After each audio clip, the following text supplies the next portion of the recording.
Assalamualaikum guys, welcome to my YouTube channel or welcome back to my YouTube channel.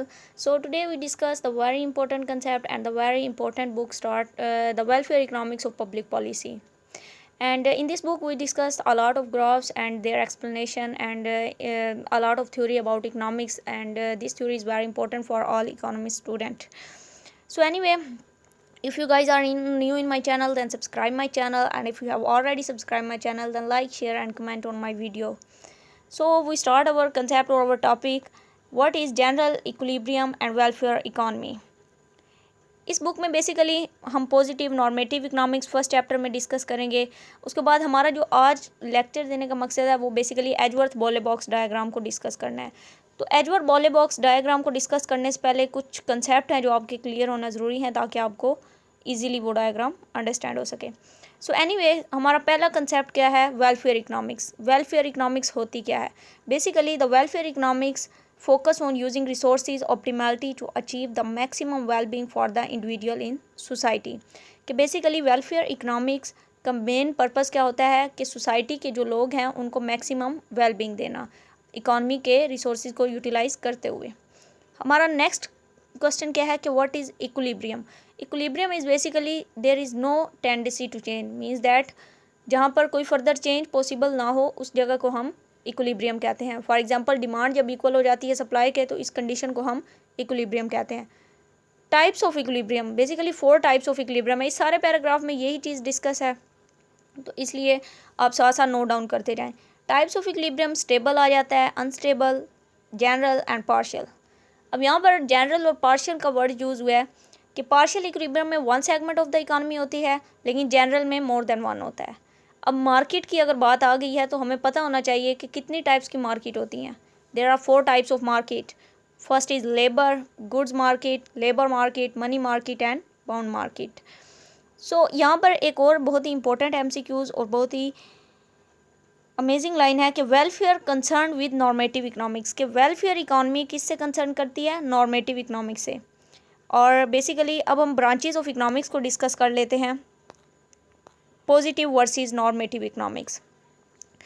Basically positive economics, it is that part of economics in which is concern with facts what happening in the economy. कि ये economy की ऐसी branch है जो facts से belong करती है, मतलब जो फैक्ट्स से रिलेटेड इसका कंसर्न है। फॉर एग्जांपल, अगर इकोनॉमिस्ट डाटा कलेक्ट करते हैं, ठीक है, डाटा कलेक्ट करने के बाद हमें बता देते हैं जी 5% अनएम्प्लॉयमेंट है पाकिस्तान में। सिंपल, उन्होंने डाटा कलेक्ट किया, उसका रिजल्ट हमें दिया, ये हमारी क्या होगी? Positive economics, means that understand the economic behaviour.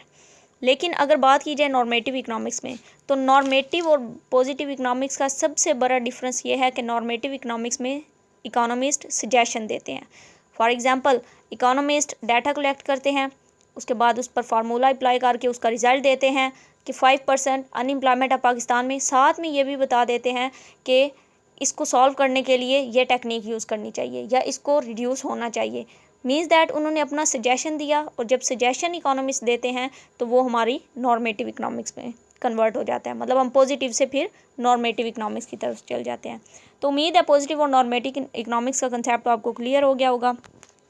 अब फर्दर जो हमारे पास टॉपिक है वो है basically Pareto criterion, and you know Pareto criterion play a very important role in welfare economics. Here we discuss the Pareto optimality and the Pareto criterion. Basically, Pareto criterion है क्या? In simple word, it is a technique to make choice among alternative of the economy. कि basically ये choices से related एक technique है, हम economy के different alternative में से जिसको चूज़ करते हैं। अब चॉइस की अगर बात हुई है तो बेसिकली आपको पता होगा कि इकोनॉमिक्स में there is a lot of wants होती हैं, लेकिन रिसोर्सेज हमारे बहुत कम होते हैं।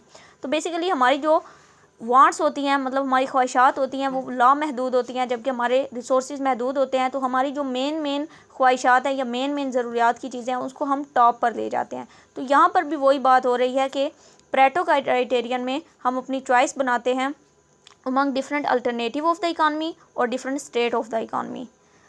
Basically 4 types of criterion we discuss here. First is Pareto improvement, second one is Pareto optimality, third one is Pareto inferior and fourth one is Pareto non comparable। Further हम one by one इसको discuss करते हैं। और इस paragraph में भी यही इनकी डेफिनेशन से रिलेटेड बताया गया है कि व्हाट इज़ Pareto इम्प्रूवमेंट।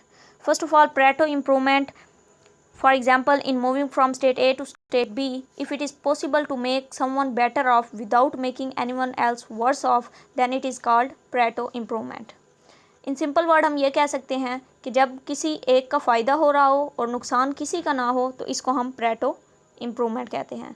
अगर आप एग्जांपल ले लें फार्मर्स की, फार्मर न्यू टेक्नोलॉजी यूज़ करता है जिससे क्या होगा, फार्मर की प्रोडक्शन इंक्रीज़ होगी, प्रोडक्शन इंक्रीज़ होने से फार्मर्स की इनकम इंक्रीज़ होगी और इसको हम Pareto इम्प्रूवमेंट कहेंगे। कैसे? क्योंकि फार्मर का फ़ायदा हुआ है, किसी दूसरे का लॉस नहीं हुआ। अगर आपको एग्जांपल एक और दी जाए कि अगर 5 स्टूडेंट्स हैं एक क्लासरूम में, टीचर अगर किसी एक भी स्टूडेंट को ज़्यादा मार्क्स दे देता है तो इससे क्या होगा, उस स्टूडेंट का फ़ायदा हो जाएगा लेकिन लॉस किसी स्टूडेंट का नहीं होगा। तो बेसिकली ये है Pareto इम्प्रूवमेंट, मीन्स कि कम से कम एक का फ़ायदा हो और नुकसान किसी का ना हो। उसके बाद नेक्स्ट है Pareto optimality. Pareto optimality basically Pareto optimality में if moving from state A to state B, if it is impossible to make at least one is better off without making anyone else worse off, this is called Pareto optimality। तो यहाँ पर आप देखेंगे कि Pareto optimality inverse है Pareto improvement का। इसमें कम से कम अगर किसी एक का फ़ायदा होगा तो कम से कम किसी दूसरे का लॉस भी लाजमी होगा। तो ये है Pareto optimality। Next one is Pareto inferior। Pareto inferior में क्या होता है कि कम से कम किसी एक का नुकसान होता है और फ़ायदा किसी का नहीं होता। In moving from state A to state B, if at least one is worse off and no one is better off, this is called Pareto inferior। So our fourth concept is Pareto non comparable. Pareto non comparable क्या है कि इसमें किसी एक का फ़ायदा होता है और किसी एक का नुकसान होता है। मतलब अगर इंडिविजुअल ए है तो उसका फ़ायदा हो रहा है तो इंडिविजुअल बी का मस्त नुकसान होगा। For example, in moving from state A to state B, if one individual is better off and the other one is worse off. और इसमें अगर एमसीक्यूज़ की बात की जाए तो ये डेफिनेशंस ऐसी हैं जो एमसीक्यूज़ में आ सकती हैं। उसके बाद हमें एक और कंसेप्ट यहाँ मिलता है कि फर्स्ट 2 कंसेप्ट को यहाँ पर ज़्यादा इंपॉर्टेंस दी गई है वेलफेयर इकोनॉमिक्स में।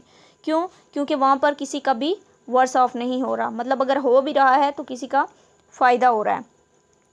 और लास्ट 2 जो हैं Pareto इन्फीरियर और Pareto नॉन कंपेरेबल, इनको इंपॉर्टेंस नहीं दी गई ज़्यादा।